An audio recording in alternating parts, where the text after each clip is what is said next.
everybody. My name is Lisa Snyder. I'm the founder and co-creator of Tokeativity, a global cannabis community for women. I'm here with Erica Winters, the owner of Everbloom Consulting. She has been digging up soil success for over 22 years. Specializing in organics, she spent over 10 years consulting with school gardens, urban farms, and both home and commercial gardens and farms. She's got 2 decades of hands-on experience and further certifications in horticulture therapy, master gardener, school garden coordinator, and soil stewardship.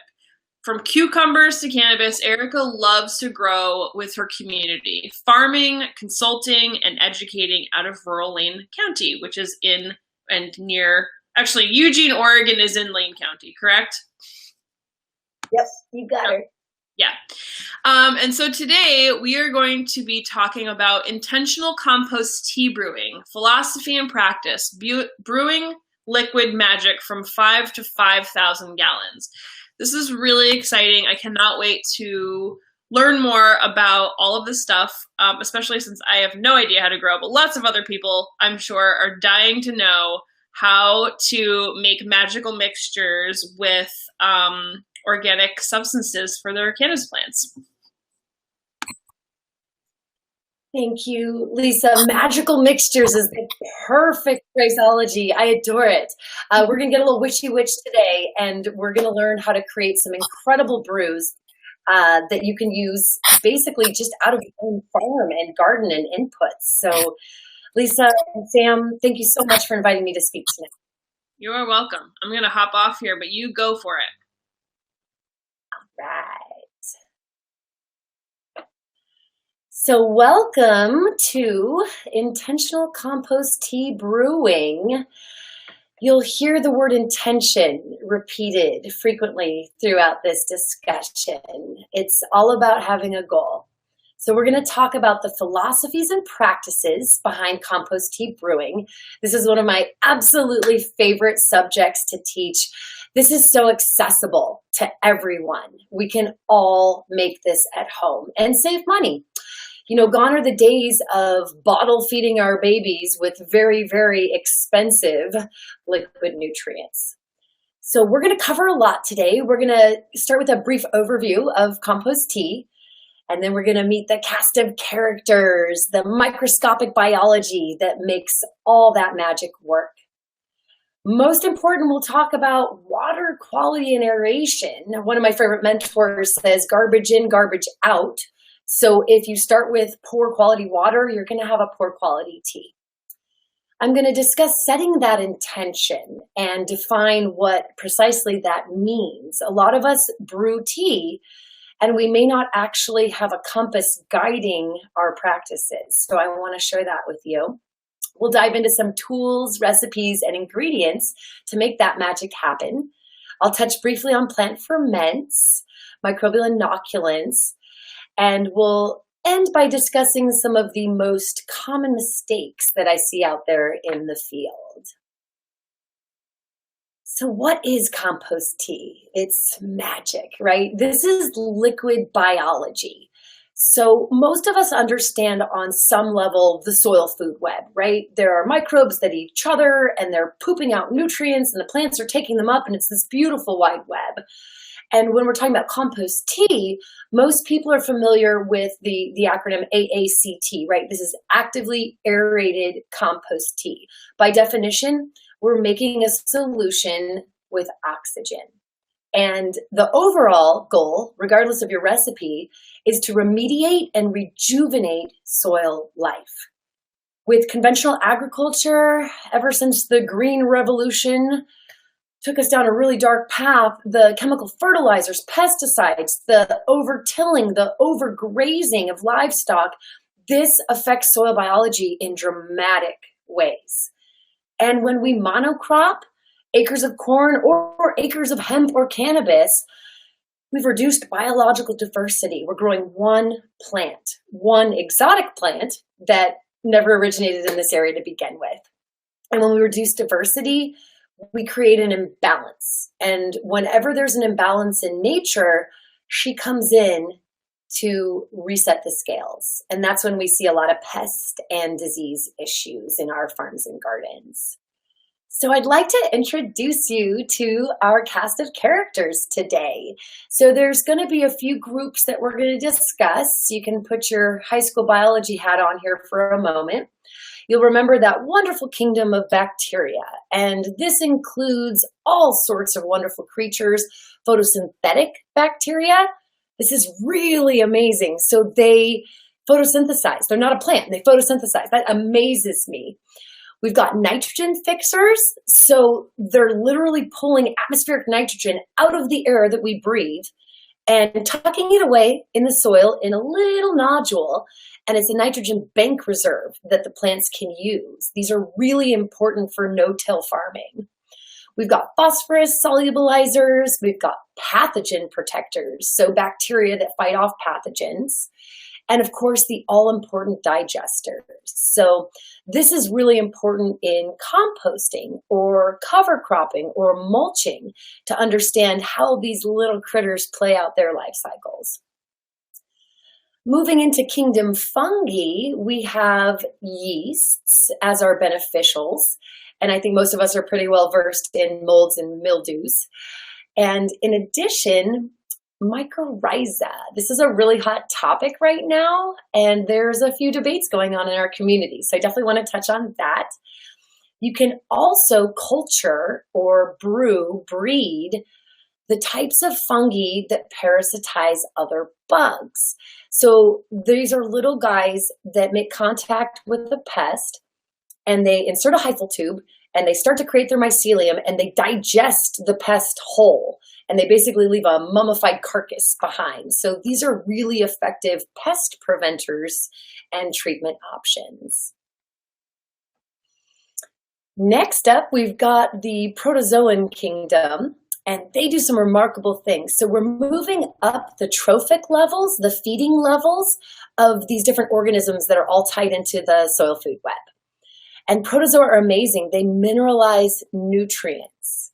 So what I mean by that is they're eating other organisms that have nutrients banked in their bodies, but they're not yet accessible to plants. So the protozoa eat them and poop them out, and now you have plant food. It's pretty amazing. Protozoa are also really talented at outcompeting pathogenic bacteria, so the bad guys. I like to say if we fill all the places with the good guys, there's no room for the unbeneficials. They can also regulate soil-borne bacterial populations in a really important way to restore that balance. Now, nematodes, these are some of my favorite organisms. So these little guys over here are microscopic roundworms, and they are akin to some of our less desirable roundworms and tapeworms, again, parasites. So we have predatory nematodes, and those are the good guys, right? We release those into the soil, and they are mobile. This is what's so amazing. Fungus isn't necessarily mobile, right? It's not going to walk across the soil surface to parasitize that root aphid, but nematodes can, and they will. So these are a really effective control for soil-dwelling pests. And there's a lot of evidence you can spray them on foliage as well. They're just a little UV light sensitive, so you have to be mindful of the application time that you release them. And again, they are also part of that soil food web.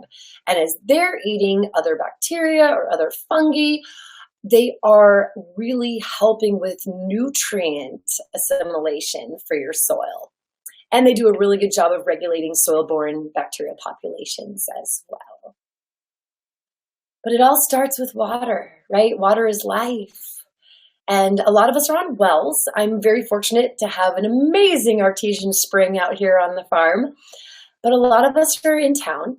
And depending on where you are regionally, if you're in the Southwest, if you're on the West Coast, if you're in the Midwest, you may find yourself dealing with hard water or soft water. And so those are descriptors for the types of minerals found in that water, right? So soft water, if you've ever gone to a mineral bath or hot springs and you felt slippery, that water is very high in silica. Hard water could include minerals like calcium and iron and The best way to start is with a water test. So you have the data to make your decisions. And one really precarious note, there are a lot of municipalities that do, of course, use chlorine in our water.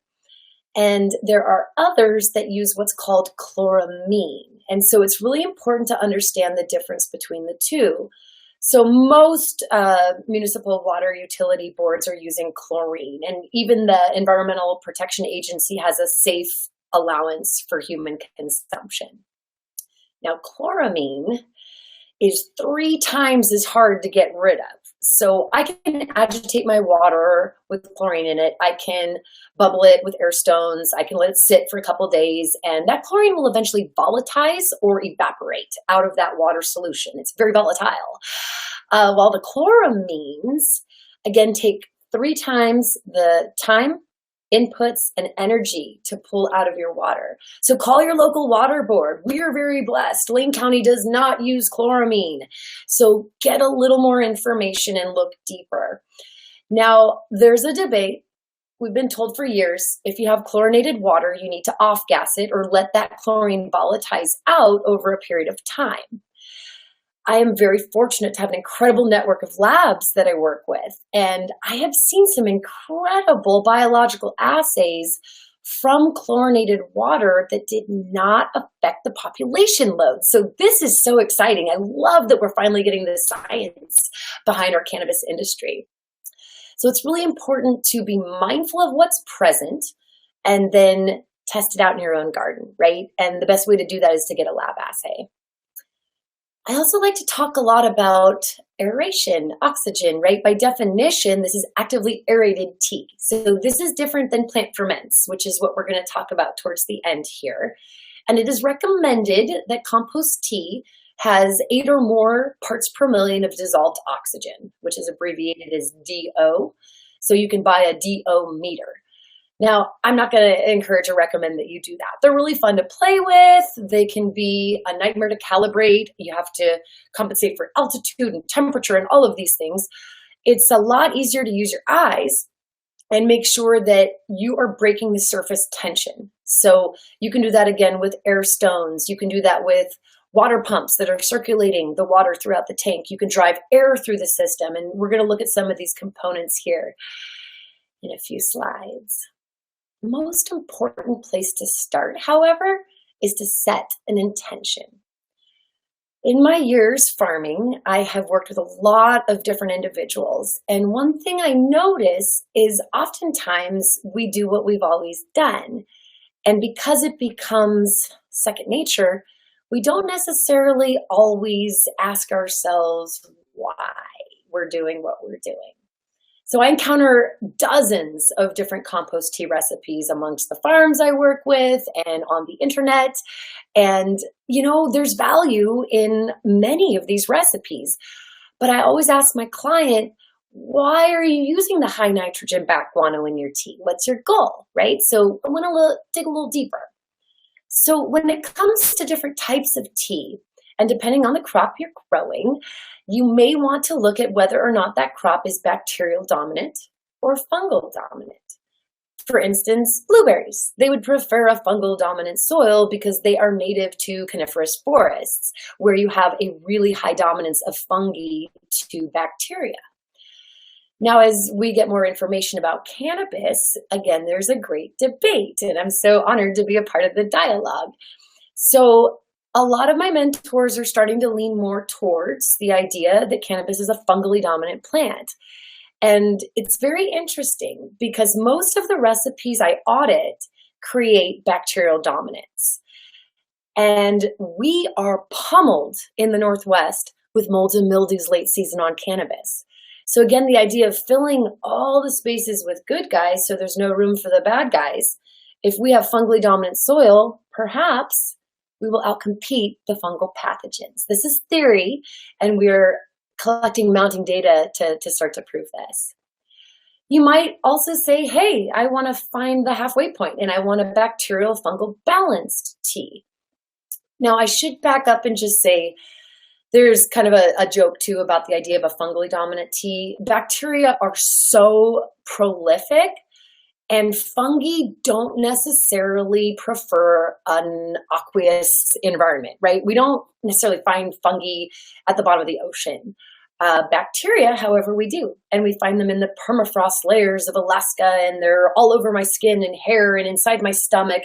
They're one of the most omnipresent organisms on the planet, where fungi are so much more sensitive to agricultural practices like tilling and over salting the fields with fertilizers, whether they're organic or chemical. So we joke that there's fungally adequate teas, not necessarily fungally dominant teas, but you can test for that and shoot for the moon. You may be in mid to late flower and you want to brew a high phosphorus tea. Perhaps you're early season and you want to do a high nitrogen tea. I will caution brewers that high levels of nitrogen, nitrates, nitrites, right, they can cause massive damage, especially to fungi and bacteria. Mycorrhiza especially is a really popular inoculant amongst farmers in the cannabis industry, but mycorrhiza is very sensitive to nitrogen when it's in spore form. So if folks are really big on the nitrogen and they just want to push it, I generally say wait 24 to 48 hours after you've inoculated your mycorrhiza in the root zone before applying a high nitrogen tea or liquid fertilizer feed. You may have a goal of pest protection. It may be preventative and it may be crisis intervention, but this is a great way to culture those microbes. And on the other side of the fence, we've got our pathogen protectors, right?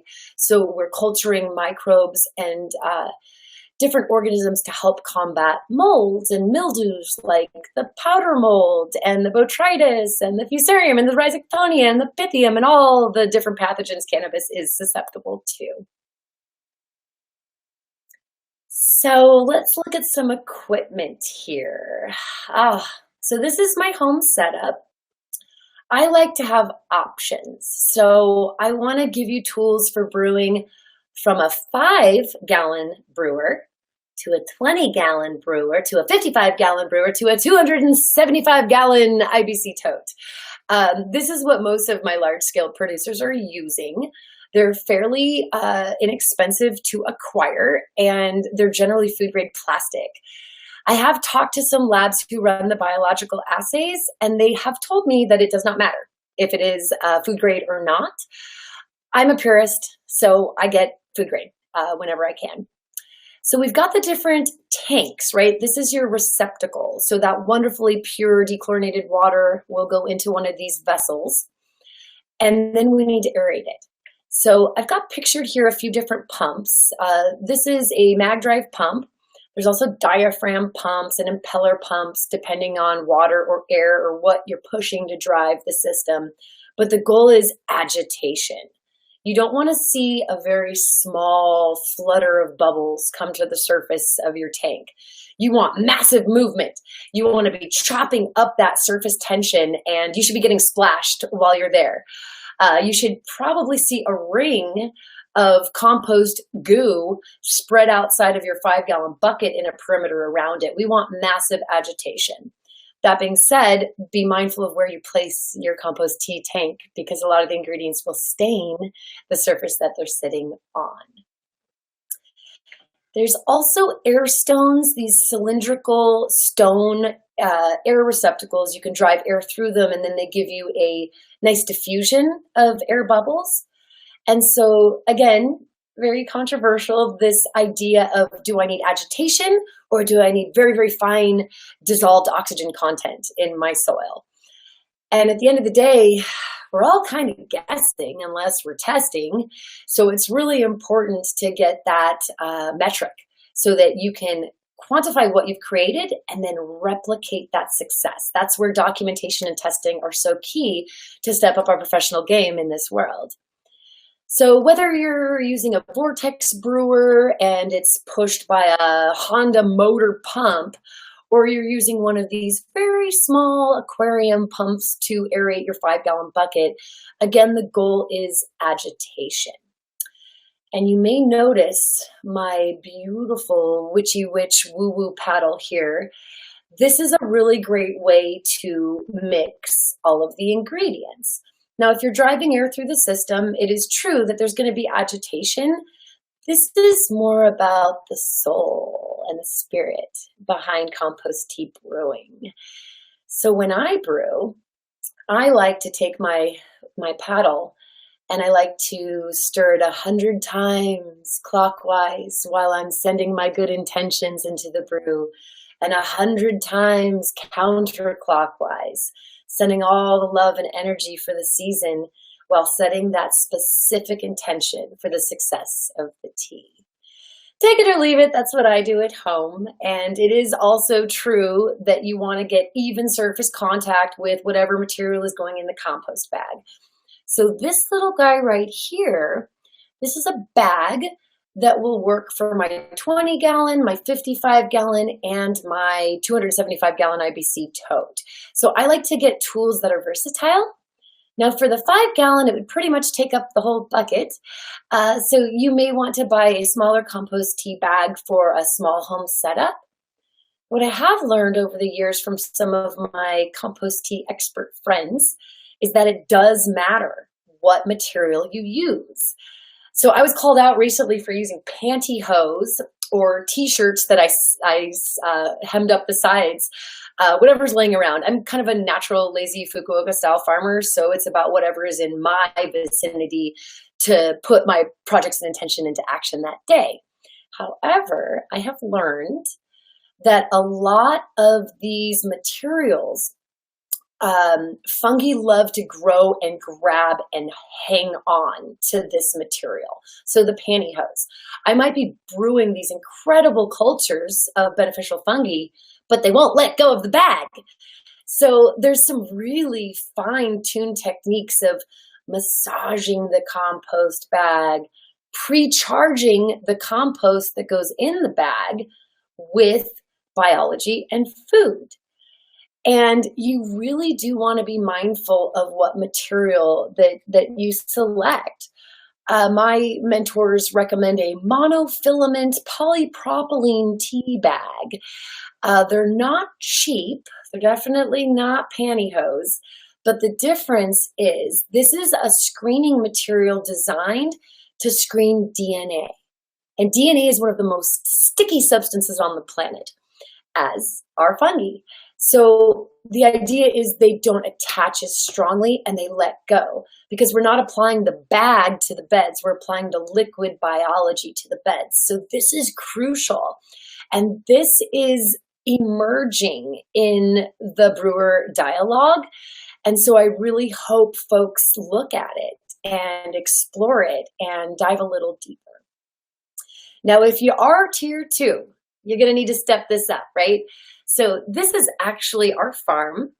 So pictured behind our guest stud donkey for the month are two 2,500 gallon cisterns. So we can collect 5,000 gallons and brew 5,000 gallons of tea for our 100 acres. And you'll notice this 4-inch PVC pipe. This connects to a 5,000 square foot roof for rainwater catchment. So not only can you make your farm more sustainable by brewing your own fertility teas, you can catch your own water, because my spring runs low in August. So we do need to think about water conservation in terms of our brew projects here. So again, there are so many recipes out there, and there's a lot of really common ingredients. These are probably the 4 you're going to see on most recipes out there, although this one is the hot topic of the hour. So you got to start with microbes if you want to culture high populations of microbes. So you can start with compost. I like to make my own compost, and then I know it has IMOs, indigenous microorganisms from my particular biosphere. You could also use worm castings. They are teeming with beneficial bacteria and some yeast species as well. And there are also a range of microbial inoculants available on the market. If you're really trying to close the loop on your farm inputs, I definitely encourage you to stay tuned for the compost presentation. You can also pick these up. There's some great local West Coast brands available in stores around the area. Worm castings are also something you can culture at home by creating some simple worm bins. The inoculants are really, really expensive, and most of them are imported from overseas. So again, close that loop, right? I'm going to bypass sugars for just a second. Humic acids. So humic acids are millions of years of decomposed organic material. And most of the humic acid in our industry comes from peat bogs. So it's rich with humic acid, and it's a great source. It's one of the highest quality sources of humic acid compared to products that basically use shale or coal to derive the humic acids. But these acids in the peat bog pose a bit of a risk as well. These are very important carbon sinkholes around the planet, and we're dredging them up, draining them, chopping and blocking the peat to produce this substance, right? We can grow this in our own backyard, and we ought to, because humic acids are amazing. First and foremost, they're an amazing microbe food, right? Especially fungi. They love to eat the humic acids. Humic substances can also help remediate salt toxicity. If you have a high quality humic and you have a high salt load, either in your smart pot or in the field, applications of humic acid paired with proper testing can actually substantially reduce the salt loads within a few applications. So this is really important for folks that are using synthetic inputs. And it's also important for folks who are using organic inputs. I'll give you a little tip here. In chemistry, if it ends with ate or ite, like nitrates, phosphates, they are typically salts by definition in chemistry. So there are organic salts that we are adding to our fields, our teas, our raised beds all the time. Bone meal, I love bone meal. That's calcium phosphate. Great for the roses and the girls love it, right? But that's a salt. And I know people applying liquid bone meal at a cup per gallon. It blows my mind. We overdo everything in this industry. I mean, a pretty simple litmus here is just cut every application rate on every label you ever see in half. Start there, and you will actually perform better. So kelps are wonderful fungal foods as well. And of course, the bacteria like to eat them too. But what we're trying to do is create a balance between fungi and bacteria rather than the prototypical bacterial dominant teas that most of us brew. So by feeding those microbes, we're breeding them. But kelp also brings some wonderful plant benefits into the picture. It is riddled with micronutrients. So you're getting all of these wonderful essential minerals for plant development. In addition to that, think about where kelp grows. So most of the kelp we use in ag products is from the Arctic seas. So it's very, very, very extreme cold temperatures there, right? So Ascophyllum nodosum, Laminaria digitaria, like these are plants, right, that live in these volatile environments. So they have all these innate defense systems. So kelp, much like yucca, helps with heat stress, with extreme cold temperatures. And if I'm doing a transplant or cloning, there's always kelp because it's rich with B vitamins and hormones and cytokinins that all help remediate stress. So this is a really inexpensive additive for your teas. I'm going to hold off on sugar for just a little longer because it's really, really heated. Okay, so additional ingredients that I see on the recipes out there, rock dusts. Rock dusts are great. Azomite, basalt, montmorillonite, zeolite, these are all really good sources of micronutrients.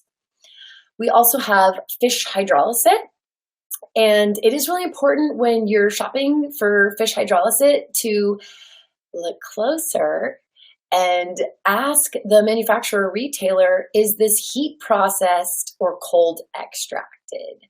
So anyone who's enjoyed a raw food diet knows that probiotics, beneficial life, can't withstand high temperatures. And so if you take fish meal and fish bones and fish bycatch, right, that's awesome. Let's recapture that and feed it to the plants. I love that idea. But when you heat treat it, you end up losing much of the magic. Now, liquid bone meal is something I see people add to the teas. Remember, it's a bone and someone had to emulsify it so it could be in a bottle and poured out, but it's still a rock. And so it can really gum up your irrigation lines. It's water soluble to a certain point, and then you get that cement layer at the bottom, and you have to flush out your lines with something expensive like an enzyme or a biodigester. Fresh water works well too if you hit it right after you run the lines. And then we've got bat guanos and seabird guanos. Again, a lot of these are very high in nitrogen, so I'm going to encourage you to really watch the levels because of nitrogen's effect on beneficials. Insect frass is a really good one too. So this is basically insect exoskeletons. It's rich in chitin, and chitin is amazing. It's kind of like silica in that it reinforces cell wall structure. So it actually makes a thicker stem cell wall, so less prone to breakage. It makes it harder for a fungus to land and insert its hyphal tube and create a mycelium and take over the plant. So this is another layer of protection for your plants. In addition, bugs are smart, right? If they smell all of their friends dead on your plants, they're not going to go there. So this is a really good deterrent. And there's other inoculants out there. These are microbial cultures. I love bokashi. Bokashi is a very precise family of yeast and bacteria living in harmony. And it's an amazing way to speed up decomposition. So after meat bird harvest, I might take my offal and dig a trench and bury the remains and layer in some bokashi into that trench, cover it up with soil, hit it with some water. And in theory, 2 to 4 weeks later, everything but the bones will be digested. So bokashi is very aggressive. And I really see great value in both dry bran inoculated bokashi mixes or the liquid EM1, which stands for Effective Microorganisms Formulation 1. And there are many different formulations to explore. So again, this is just a jumpstart for your microbial populations. Now, if you have 9 species of poop on your farm like me, you may also want to tap into manure resources.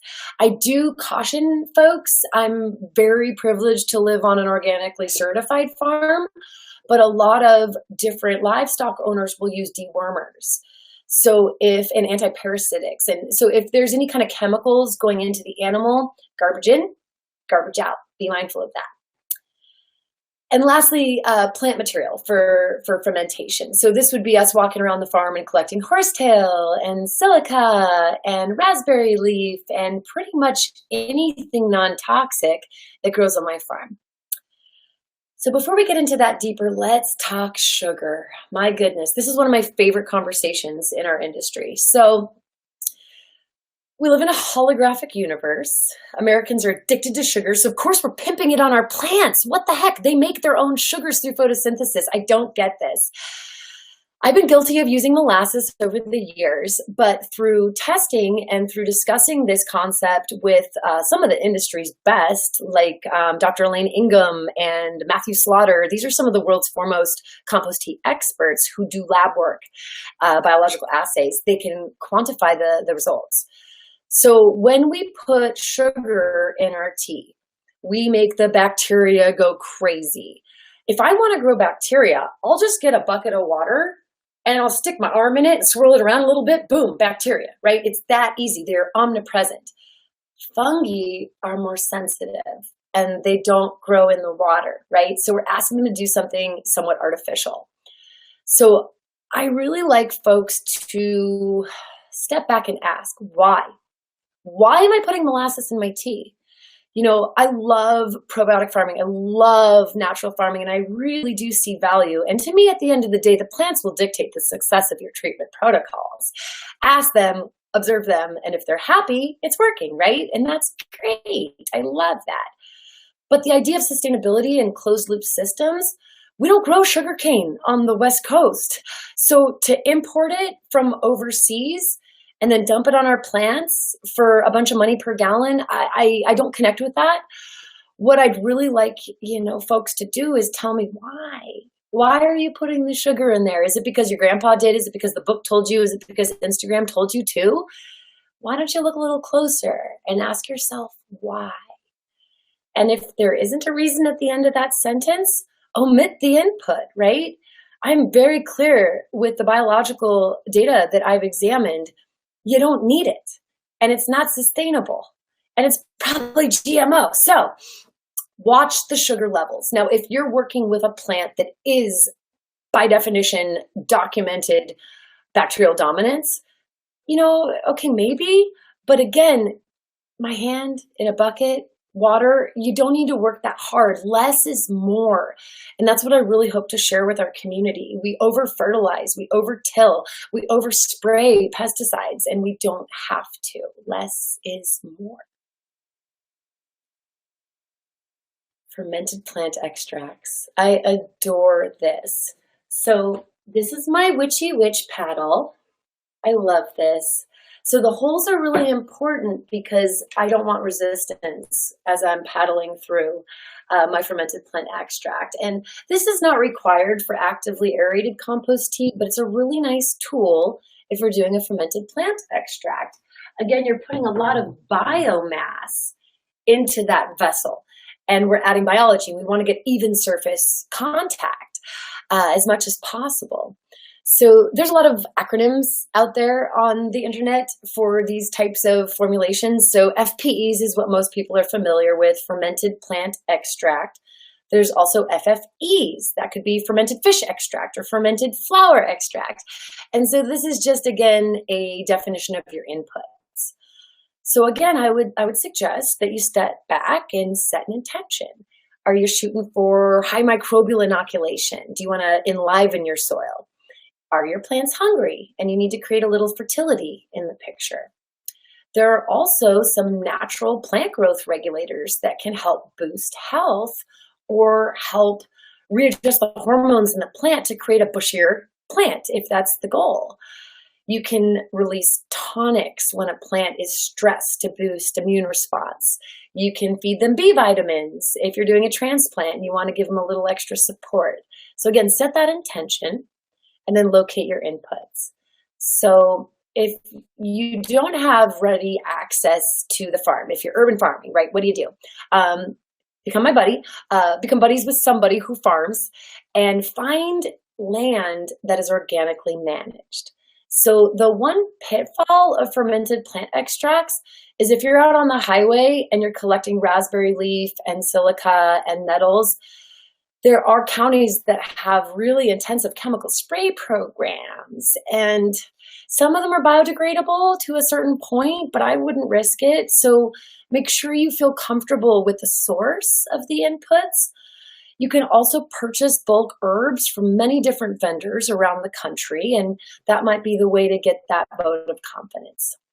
So once you've located your source, your land, your neighbor's land, perhaps you're going to pick them up in bulk, you want to start identifying that goal and match that with your ingredients. So what's so beautiful about the plant kingdom to me is they become receptacles. They become nutrient banks. So if I feed my plants phosphorus and my flower needs phosphorus to grow, she took that up and she banked it. And I could smoke it, I could eat it, I could do whatever I want with it. But if it's not usable, I could compost it or ferment it and recycle those nutrients. This is just mind-blowing to me. Bananas, they are really good at feeding us potassium. Why? It's because they need a lot of potassium to carry out their specific life cycles, and they banked it in the banana. So ferment the banana, and now you can release plant-available potassium to your plants. This cuts buying fertilizer out of the picture. This is what's most exciting to me. So we've got flowers and fruits and seed heads and leaves and stems and roots. Roots are the best, especially things like burdock or dandelion that send a very deep taproot into the soil. Nutrients like calcium and phosphorus and potassium are not as mobile as the macronutrient nitrogen. So they usually sit lower in the strata of the soil, and we need those accumulator plants to grab it and pull it up. And then if we ferment that down through biological activity and that soil food web playing out, we make them available to our plants.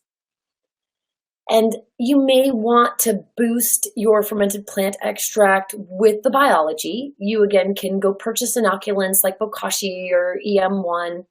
You can make your own lactic acid bacteria cultures. Lactic bacteria is what we normally associate with milk and dairy products, right? So when you get a little white fuzzy mold on the cheese, those are usually lactobacteria. And there's some really great recipes out there for culturing them. Many of them are going to tell you to buy a bunch of sugar. So play with that as you will.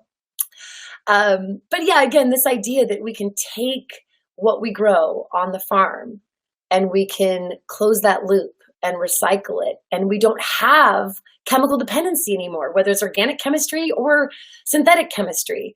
What I've noticed about big O organics, right? Like certified USDA organics, we're moving in the right direction. This is fantastic. And I love that we have, certifying agencies who give us that data. However, it often follows the conventional model. So when I was telling you about salts and nitrates and phosphates and organic sources of salts, we're still killing the life in our soil. We're just doing it with an OMRI stamp. So it's really important to get those tests and find out what your mineral levels are. I mean, the look on my clients' faces when I cut their fertilizer expenses in half makes my heart sing, and they perform better. It's such a win-win. So again, with all the different inoculants out there on the market, you can buy single species microbes, right? So Bacillus subtilis is really popular and well known. Well, that's one microbe that has a certain set of functions, and that's great. But I'm all about biological diversity. Again, if we're trying to practice organics, I might encourage you to take that a step further and play with regenerative agriculture. So instead of just meeting a certification standard and doing what the inspector said, we're actually opening up our eyes and looking generations into the future and asking how this impact will play out. And I think this really provides Oregon and the entire nation, the entire world, with an opportunity to do it better. So I really like sharing this information with folks. You can buy these products if you don't have time to do it on the farm, but I really want to emphasize that most of these practices are totally scalable for large production farming. And of course, we get all the great benefits of pest and pathogen protection, and folks are really excited about mycorrhiza. They buy it by the bale. That's an interesting debate too, and I'm really excited for more data to come out on that. So some of my colleagues are theorizing that indoors, if you have an 8-week flowering cycle, mycorrhiza takes a lot longer to establish, colonize, and reproduce. So there is some evidence collected that mycorrhiza may not have a chance to do its magic in a short indoor season. So that's a big deal. If you're paying $50 a pound for this spore inoculant and it's not doing what it promises it'll do, perhaps we have to shift the strategy. Now, I do believe strongly in the soil food web. So if you send mycorrhiza in there and it doesn't have a chance to infect, is the word, or associate with a root system, then perhaps it dies and becomes food for something else. And that's where we see a benefit, right? Oh, that one microbe in the food web was hungry and we fed it mycorrhiza, so now it's boosting again. And, sure, but do you really want to pay that much when you could add other plant materials or compost sources to achieve the same goal? It's one of the more high ticket prices in the farm stores. And for those of you that haven't played with mycorrhiza yet, let me share a story. Back in 1995, I had the honor of studying under a NASA horticulturist. I was 15 years old, and he told me the story of mycorrhiza in the redwood forests. And mycorrhiza is a beneficial fungus that lives only in symbiotic relationships, so it can only establish when it makes direct root contact. And there are endomycorrhizas and ectomycorrhizas, and that describes the nature of that association or infection. How are they connecting with the root? And it is our industry's belief that cannabis requires endomycorrhiza, ENDO mycorrhiza, where more landscaping or ornamental or coniferous plants might prefer an ectomycorrhiza. So that is important at the store when you're looking at the labels to make the right choice so that you get the right association. So back to the forest. We've got this beautiful web. Picture a spider web just networking out from this root system. And these are some of the largest organisms on the planet. It's really amazing if you look this up. But they can send a hyphal tube or feeding tube or mycelium thread 1 mile from that redwood tree, tap into the one water table left in that forest, send that water back 1 mile and save that tree's life. It blows my mind. It's magic and it's science. And that's where I live, right at the intersection. So mycorrhiza has a lot of benefits, but a lot of people are putting it in compost tea. And again, fungus is not an aquatic creature. And because mycorrhiza specifically requires direct root contact, it's unlikely that it's sporulating and chaining up. What is true is you're hydrating it, and dry spores don't live, so you're starting the process. But what I tend to tell my customers is you want to add the mycorrhiza at the very end, because I don't want it to wake up and sporulate and then die. It won't necessarily have the opportunity to reproduce at that point because it has to play out a 90 to 120-day life cycle depending on the genus species of the mycorrhiza that you're using. So just ask yourself again, why am I doing this? Did I see it on an Instagram feed? Or did I read a really awesome research article from the Extension Service and I'm all about it? So the water is a delivery system. Add whatever you want at the end. There's some things you shouldn't add, like yucca, because it foams. There's certain brands of kelp that have emulsifiers in them that also create this incredible foamy bubble bath mess that just spills over everywhere. So definitely stage your compost tanks in a place that can get a little messy. So what I see in the field when I get my lab report back and the biological assays are less than desirable, I go back to the culture and care of that compost tea brewing system. So 9 times out of 10, it's insufficient aeration. So I get the report back and there's a lot of ciliates or E. coli. So these are anaerobic microbes that are not beneficial, right? They have their place, they're great decomposers.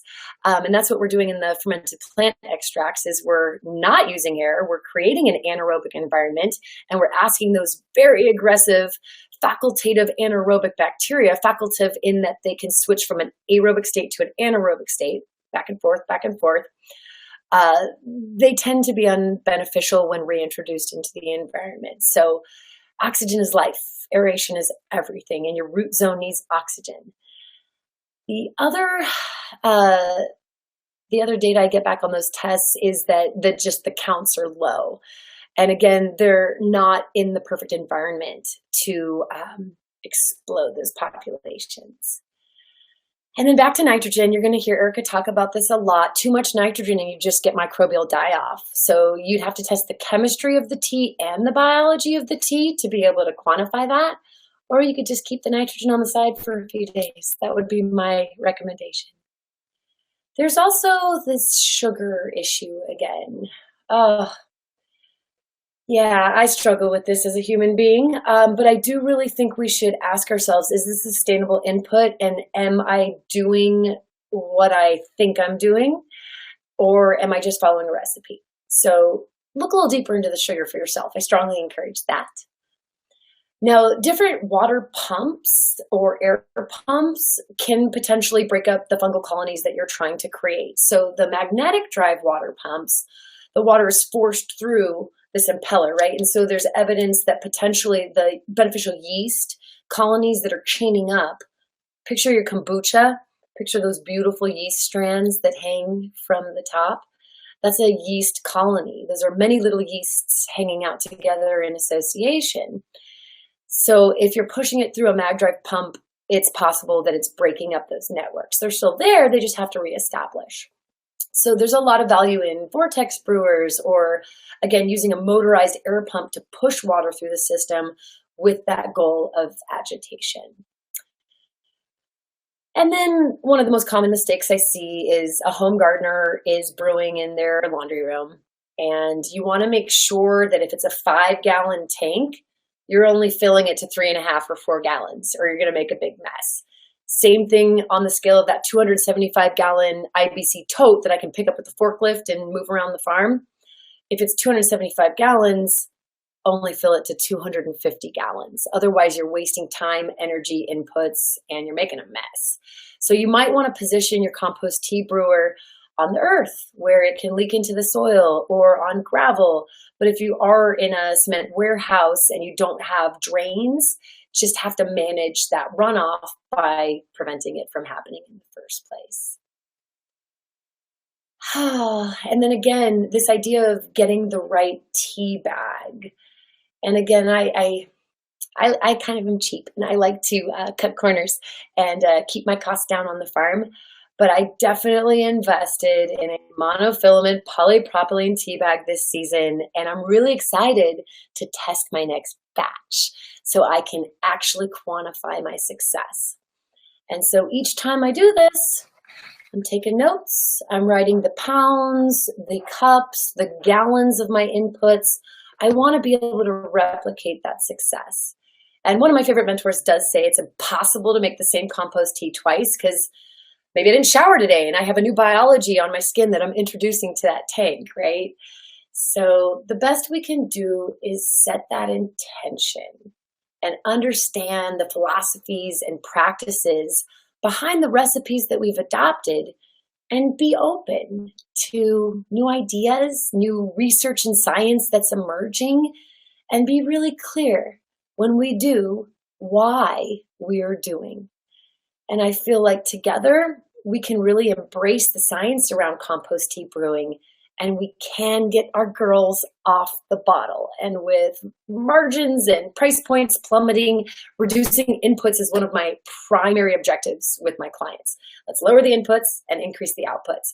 And with healthy living soil, you achieve just that.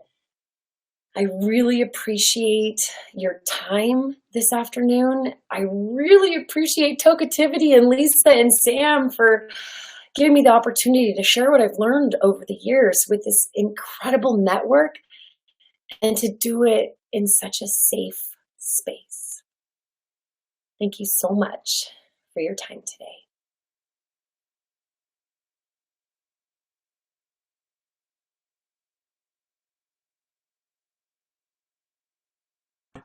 Hi, I was trying to get the screen back on. Can you hear me okay? Yeah, now. Okay. Thank you so much. You are a witchy, wonderful woman. I love it. Brewing up stuff with your witch's brew tools. So I decorated it this season. It's got quartz and copper. Wow, it's beautiful. Did you make that? I have a paddler friend who's a woodworker, and I said, "Can you make me an oar and drill holes in it?" And he said, "That's blasphemy." But he did, because he knows I'm all about the fermented plant extracts. Mm-hmm. Cute. I love this. It's like the wand. Oh, beautiful. Lisa. Yes. Well, this concludes our class today. I hope you all enjoyed learning more about all of these amazing ways that you can help make beautiful teas for your grow and anything else you're trying to grow. I mean, can you use this stuff for more than cannabis? Absolutely. I brew the big 250-gallon for my entire edible landscape and the garlic and the orchards. Yeah, the sky's the limit. And again, just paying attention to, is that plant wanting a bacterial dominant soil or a fungal dominant soil, and then following the recipes accordingly. I think farmers are magic. I'm just so thankful for people like you and women like you who are doing like this incredible work out there. I I would say that I'd kill a cactus, but I'm getting better at like having little things around where I'm just like, as long as they have sun and water and something to grow in, then great. So you're a magical magician woman. Thank you for being here today. It is truly my honor. And thank you for hearing me and letting me share.